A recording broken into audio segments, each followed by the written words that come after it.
Hey everybody, welcome back to my channel. From time to time I do product reviews. I just started this aquarium. If you didn't see the other video on when I first started this aquarium up, I'll put a link down there on how to start a aquarium from the beginning.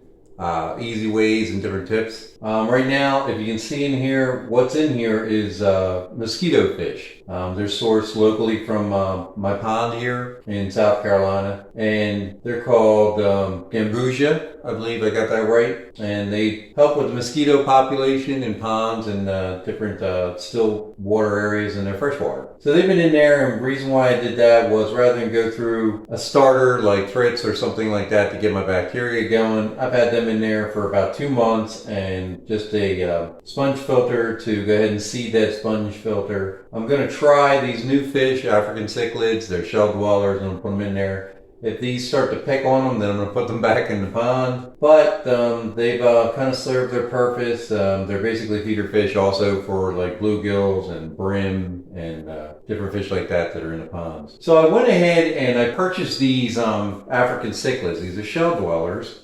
They're called Multifasciatus, I think they are. And I bought them from a gentleman online, been corresponding with him for several months now. And his site on eBay is Homegrown Endlers. Endlers are a type of guppy. And he has all kinds of fish on there. And what I did was I got the small African cichlids from him. He's located in Oviedo, Florida, I believe it is. His name is Patrick Bolin. And these just came in.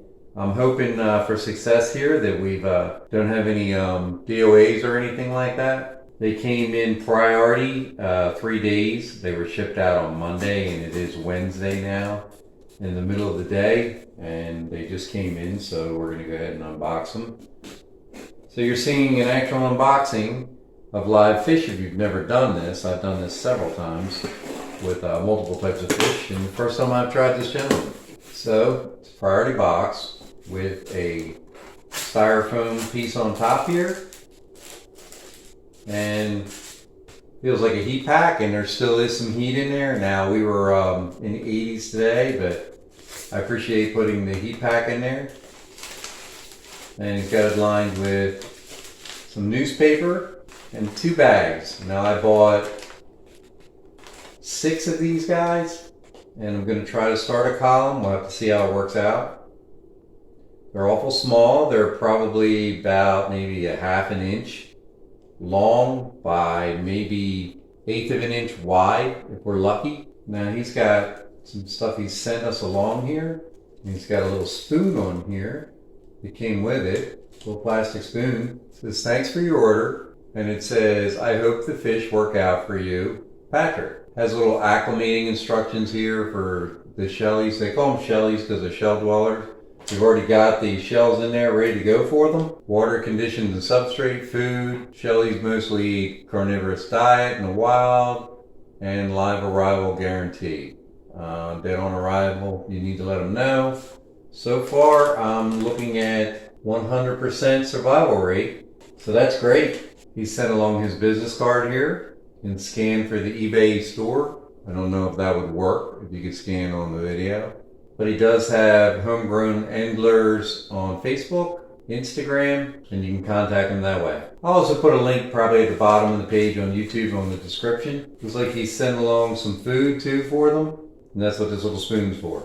So my temperature right now is roughly about 78, and that should be fine with these guys. They're really awful small. I'm going to float them and let them get acclimated to their surrounding for their water. And I want to observe to see if these other mosquito fish will attack them. So we'll go ahead and do that. We'll let them float for about 15 minutes, and hopefully they'll equalize. Now, what you want to do with these is when you get your fish from a supplier, is you want to take your bucket, put your net over it like that. You're going to pour the water from the bag through the net. You don't want to keep the water that's in the bag. It's full of all kind of contaminants, and you don't want to mix their water parameters, and then you want to just go ahead and net them and put them right into the tank. Their ammonia levels have probably built up with shipping. They've probably defecated, and their waste is probably in there. Now most suppliers will usually fast their fish for a while so that they don't have anything on their stomachs. And they won't poop in the bag, but you never know. So you don't want to keep the water that came with it. You want to pour them in the net and then just put the netted fish right into the aquarium. Okay, so after, in full disclosure, looking at these fish and looking at the ones I had in there, the fish that I had in here, the Gambusia mosquito fish, were much larger, and I didn't want to run the risk of having these African Cichlids munched on, because they're not cheap. These guys run roughly $8 a piece, I guess, even at their size, not including shipping and handling. You know, you're looking at $25, $22, $25, something like that for shipping and handling these days. So that adds up. But do me a favor, if you happen to contact Patrick, let him know Rick from YouTube, SMARD66, contacted you. I'd appreciate it. I'm going to go ahead and get some of my water in there, and I'm going to acclimate them a little bit. Some people don't like to do that. They like to just dump, and I'm still not going to mix the water. I'm just going to get them nice and acclimated to my type of parameters in my tank. So if you're used to buying fish online, you'll see fish that are, you know, pretty good size, you know, 2 inches or whatever. These guys, like I said, they're no more than 3/4 max to 1/2 inch. So they're pretty small. Now, I've never really got anything that small before. I've had flower horns that came in small before with my larger tank, and nothing of this size. Besides those guppy fish, I mean, they seem to have worked out fine. I didn't lose any, actually. Just coming from my local pond, making sure that I acclimated them right and got them used to my parameters, coming from, you know, their established pond outside. So I'm looking forward to hopefully these guys surviving after all this. Now their water doesn't smell too bad, so they haven't really created too much waste. So they're almost ready to go in. Neolamprologus Multifasciatus shell dwellers. Get them out of their water into the...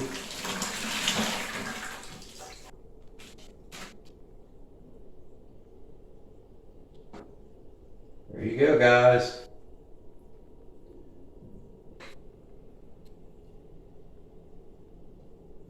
And there they go. Right to their shells. So who knows how long it's going to be before we see them come out. Light back on. Hey, that's it on the shell dwellers and the startup of the new tank here. If you have any questions, let me know. I'll do a follow-up on this if you want me to. I might throw some B-roll footage in here with them swimming around once they get adjusted to their parameters. So there they are. There's 3 down the corner there, 2 in the back. That's 5. There's 6 in this tank, but they're kind of hard to spot. Like I said, they are very small. I'll try to zoom in a little bit more without distorting this. You see one right there in the front. The camera's trying to autofocus. A little difficult. So hopefully we'll get some better footage when they get older. I'll update it. And you can see them when they're a larger size and when they start to build their colony out. Hopefully there's male and females in there. Hey, if you haven't done it already, that subscribe button's been running down there at the bottom. Please subscribe to the channel. You never know what I'm going to come up with next. There's also a bell icon. Smash that bell icon. On YouTube, it'll notify you immediately of any videos that are coming out. Please share with your family and your friends. Take care.